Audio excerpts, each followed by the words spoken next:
राधे राधे। कार्तिक महात्म्य 20वां अध्याय। ब्राह्मण बोले, तीर्थ, दान तथा व्रत आदिकों से पाप दूर होते हैं, परंतु प्रेत देह में स्थित तुझ दुखिया का उन पर अधिकार नहीं है। तेरी ग्लानि को देखकर मेरा मन खेद युक्त हो गया है और उद्धार किए बिना मेरा मन सुखी न रहेगा। 3 योनि को देने वाले तेरे पाप अतिशय उग्र हैं और अति निंदित प्रेत योनि भी थोड़े पूरे से छीड़ न होगी।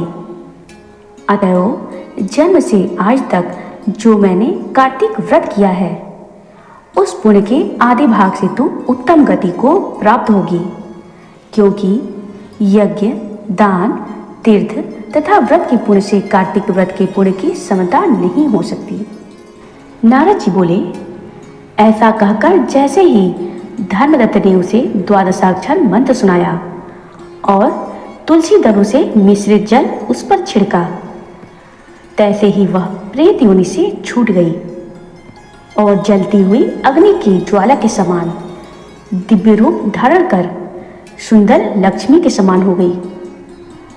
तब उसने ब्राह्मण को दंडवत प्रणाम किया और हर्ष से गदगद वाणी में बोली, हे ब्राह्मण श्रेष्ठ, मैं आपके प्रसाद से नरक से छूटी हूँ। पाप के प्रवाह में डूबी हुई मेरे लिए आप नौका हो गए। नारद जी बोले, उस ब्राह्मण से ऐसी कहती हुई कलहा ने प्रकाशमान तथा विष्णु जैसे रूप वाले कड़ों से युक्त विमान देखा। उस कलहा को पुण्यशील और सुशील नाम के द्वारपालों ने उत्तम विमान में बैठाया। उस समय विमान को धर्मदत्त ने विस्मय सहित देख और उन गणों को विष्णु का रूप मानकर पृथ्वी पर दंडवत प्रणाम किया। पुण्यशील तथा सुशील नामक दोनों विष्णु के गणों ने प्रणाम करते हुए ब्राह्मण को उठा के उसकी प्रशंसा की और धर्मयुक्त वचन बोले। गण बोले, हे द्विजश्रेष्ठ, तुम बहुत अच्छे हो और विष्णु की भक्ति में सदा रत रहते हो। तुम दीनों पर दया करने वाले, धर्मज्ञ और सदा विष्णु के व्रत में तत्पर रहते हो।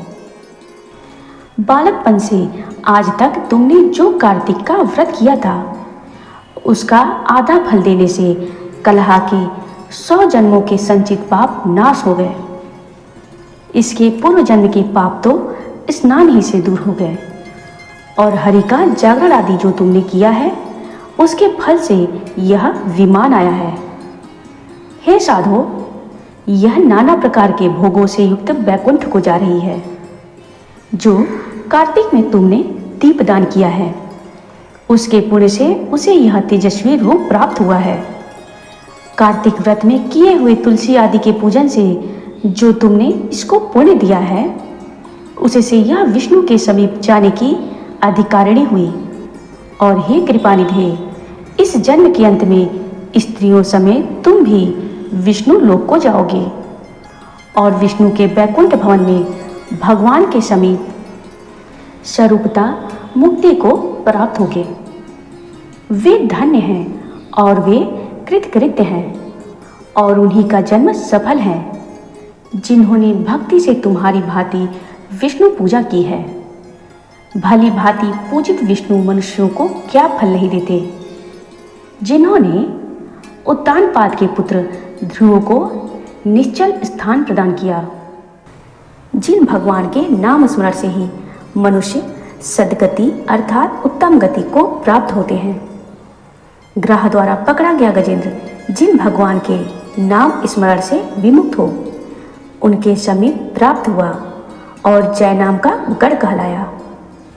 तुमने भी विष्णु भगवान का पूजन किया है, इसीलिए तुम भी कई हजार वर्ष तक दोनों स्त्रियों समेत संसार में भोग करके उनके समीप प्राप्त होगे।